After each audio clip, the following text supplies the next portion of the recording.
Loop's Earplugs is now a $300 million brand. It was all started by two Belgian founders in 2016 who wanted to make earplugs feel more stylish and comfortable for concert goers. They scaled with the D2C brand all the way to $475K in revenue in 2019. However, when COVID hit, their entire market was wiped out overnight, their monthly revenue tanking from $100K to just $20K. Now, instead of folding, they decided to pivot, and this decision restructured their entire business. Now, how exactly did Loops do it, and how did they pivot with such success? Now, the first part of their pivot strategy started with them talking directly to their customers. They asked one single question, and that question was, who exactly needs this? This answer unlocked the entire pivot of their business. Now, people with ADHD, who needed help to focus, light sleepers, frequent flyers, and anybody whose world was just a little bit too loud. Now, 60% of their customers have never bought earplugs before, and they didn't just steal the market share, they just built a new category. The second part of their strategy comes from their rebrand, which allowed them to scale so much faster. They weren't selling you hearing protection, they weren't selling you a medical device, they were selling sunglasses for your ears, a fashion accessory that feels comfortable and stylish.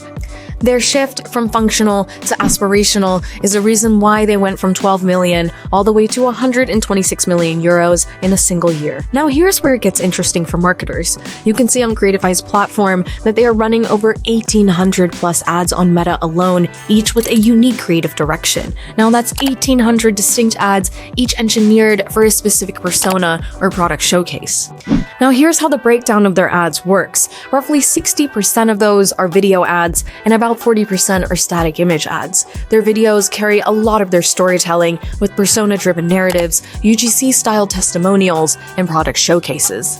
Their static ads do a lot of their retargeting and direct response work, clean product shots, bold benefit statements, and also relatable and trendy content. That's 4 creative categories running simultaneously. Now, they have broader ads for cold audiences, micro-targeted ads for personas like people with ADHD and parents, functional ads that lead with the problem, and lastly, lifestyle ads that tie in with their product identity. The hooks are deliberate and vivid. With posts like these ones, we're able to feel the ad before you've even understood it. Now, that's the whole game. And their partnership collabs with places like SoulCycle and McLaren F1 allow them to borrow trust from these brands instead of rebuilding it themselves. And their ad spend is around $1.5 million a month on Meta alone. All of this creative floods the top of their funnel, but the architecture that exists underneath it is what converts. Traffic is split in 2 different ways. You have people going directly to product pages where cross-sells and upsells are already baked in, allowing the value of their orders to climb up automatically,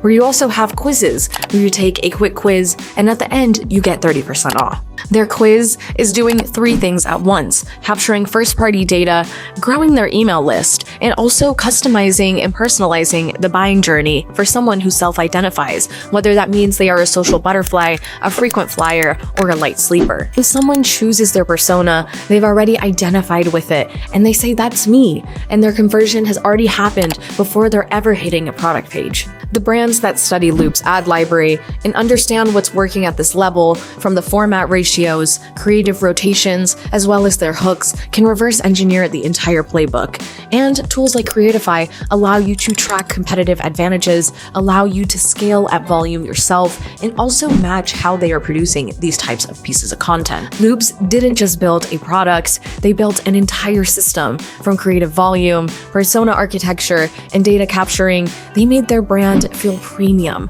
Every piece feeds into the next one, and that's the difference between a brand that grows and one that compounds. Thank you so much for watching this video. I hope you enjoyed that brand breakdown, and if you want to hear some more in the future, comment a brand in the comments below, and I'll be sure to get to them. Alright, like and share this video, and don't forget to subscribe to our channel for some more content. Until then, I'll see you guys soon. Bye!